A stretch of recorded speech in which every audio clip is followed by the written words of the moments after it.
Next है हमारे पास potentiometry, ठीक है। अच्छा, अब जहन में रहे कि भाई ये जो इलेक्ट्रोकेमिकल जो प्रोसेस था, इसमें ये जो अभी हमने पढ़ा इलेक्ट्रोकेमिकल एनालिटिकल मेथड जो अभी हमने पढ़ा है इलेक्ट्रोकेमिकल सेल के जरिए, ये इसके अंदर मेन है, सही इंपॉर्टेंट है। बाकी इसके अंदर जो 2 टॉपिक्स आपकी बुक के अंदर भी शामिल किए गए हैं वो ज़्यादा डिटेल्ड नहीं है, यानी कि पूरे प्रोसेस नहीं हमने पढ़ने, हमने सिर्फ ये पढ़ना है कि भाई ये मेथड क्या होता है और इससे हमें क्या चीज़ें मिल सकती हैं या फिर इससे हमें क्या चीज़ें मेजर कर सकते हैं, सही है। प्रोसेस किस तरीके से वर्क करता है, ये सारी चीज़ें ये इन्होंने हमारे कोर्स में शामिल नहीं किए हैं। ये जब आप आगे क्या नाम है बड़ी क्लासेस में जाएंगे, सही है, तो उसमें फिर आपके पास इन प्रोसेस की डिटेल भी माइट भी शामिल होगी, ठीक है भाई। तो अभी जो है वो यहाँ पे पोटेंशियोमेट्री मेथड और conductometry method is just an overview, definition पता होनी चाहिए और एप्लीकेशन पता होनी चाहिए, ठीक है। ओके, पोटेंशियोमेट्री मेथड क्या है भाई, सही है, सही पोटेंशियोमेट्री, हाँ सही, वेरी गुड, सही, इसरा ने सही बताया कि भाई पोटेंशियोमेट्री मेथड हम यूज करते हैं किसके लिए, to find the concentration of solute in a solution, सही है, यानी कि हमारे पास जो भी क्या नाम है कंसंट्रेशन ऑफ सॉल्यूट है, यानी कि अमाउंट ऑफ सॉल्यूट सॉल्यूशन के अंदर मौजूद है, उसको मालूम करने के लिए हम यहाँ पे पोटेंशियोमेट्री मेथड का इस्तेमाल करते हैं। सही, the potential between 2 electrodes are measured से बाय वोल्टमीटर, ठीक है। अभी मैं इसकी डायग्राम भी आपके साथ शेयर करूंगा ताकि थोड़ी सी आपको इसकी वर्किंग समझा सकूं, लेकिन वो डायग्राम आपने कोई बोर्ड में नहीं बनानी, ना ही उसकी कोई वर्किंग या फिर कंस्ट्रक्शन पिछले मेथड की तरह आपसे पूछी जाएगी, सही है, क्योंकि पिछले टॉपिक की सारी चीज़ें जो है वो आपके कोर्स में शामिल हैं तो वो बताना ज़रूरी है, लेकिन इसमें जितना आपसे पूछा जाएगा सिर्फ आप वही बताओगे, सही है। इसमें मैं आपको डेफिनेशन और फिर नेक्स्ट जो चीज़ है इसमें आपके पास एप्लीकेशन। अब हम यहाँ पे पोटेंशियोमेट्री जो हमारे पास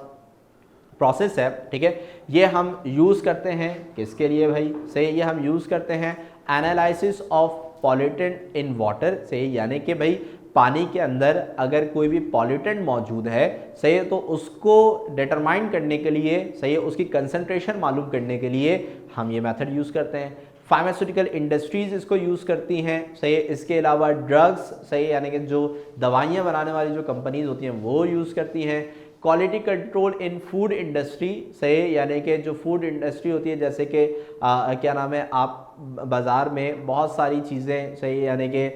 लेस चिप्स खाते हैं, इसके अलावा कोल्ड ड्रिंक पीते हैं, यानी कि बहुत सारी चीज़ें, आइसक्रीम खाते हैं, तो ये सारी चीज़ें जो होती हैं इनको क्या नाम है मॉनिटर किया जाता है कि कहीं ऐसी तो चीज़, ऐसा तो नहीं है कि इनके इंग्रेडिएंट में कोई ऐसी चीज़ भी शामिल हो या फिर अपनी मिकदार से ज़्यादा शामिल हो जो कि डेंजरस हो, सही है, हमारे कंज्यूमर्स के लिए। तो उसकी क्वालिटी को मेंटेन रखने के लिए मॉनिटर किया जाता है इनके अंदर मौजूद जो भी हम चीज़ें डालते हैं, सही है। तो वहाँ पे भी इस पोटेंशियोमेट्री मेथड को इस्तेमाल किया जाता है। और फिर आखिर में क्लिनिकल केमिस्ट्री, सही, यानी कि लेबॉर्ट्रीज़ के अंदर भी इसको यूज़ किया जाता है।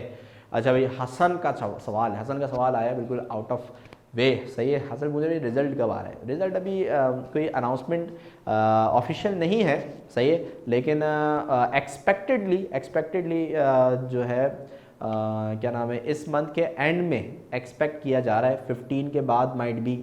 कोई डेट अनाउंस हो जाए, सही है, लेकिन अभी कोई ऑफिशियली तो कोई नहीं है अभी अनाउंसमेंट मेरे इल्म में है, सही है। अच्छा, तो भाई यहाँ पे हमारे पास क्या है कि भाई तो पता चल गया कि भाई हमने यहाँ पे पोटेंशियोमेट्री मेथड को यूज़ करना है concentration of solute in a solution मालूम करने के लिए, सही है। तो इसके अंदर हम क्या करते हैं भाई, करंट जो है वो सप्लाई करते हैं, ठीक है, और मेजर करते हैं कि भाई इसमें से कितना करंट जो है पास आउट हो रहा है, और उस करंट के ज़रिए, उस वोल्टेज के ज़रिए हम अपने रिजल्ट्स मेंटेन करते हैं कि भाई कि इसके अंदर इतना सॉल्यूट जो है वो मौजूद होगा, सही है। और कहाँ कहाँ पे इसकी एप्लीकेशंस हैं ये भी आपने याद रखनी है, ठीक है।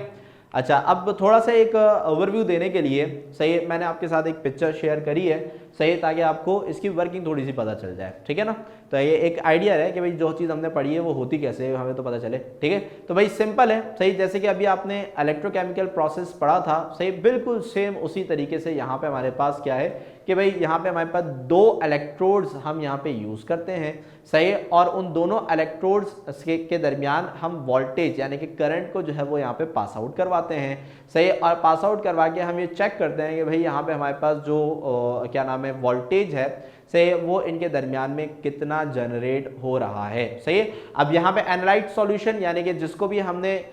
एग्जामाइन करना है, जिसको भी एनालाइज करना है, उस सॉल्यूशन को हम यहाँ पे रखते हैं और उसमें से हम यहाँ पे चेक करते हैं कि भाई इनके दरमियान में कितना वोल्टेज जो है वो जनरेट हो रहा है। सही है, अब हर वोल्टेज की रीडिंग के ऊपर हमें हर अलग रिजल्ट मिलेगा। सही है, उसको उसके हिसाब से हम यहाँ पे क्या नाम है पता लगाएंगे कि भाई यहाँ पे इस सॉल्यूट की कितनी कंसंट्रेशन इसके अंदर मौजूद है। तो एक जस्ट आएगा एन ओवरव्यू। सही है, लेकिन फिर से मैं बता रहा हूँ कि ये आपको बोर्ड में डायग्राम नहीं बनानी, आपने सिर्फ इसकी डेफिनेशन और एप्लीकेशन ही ध्यान में रखनी है। ठीक है,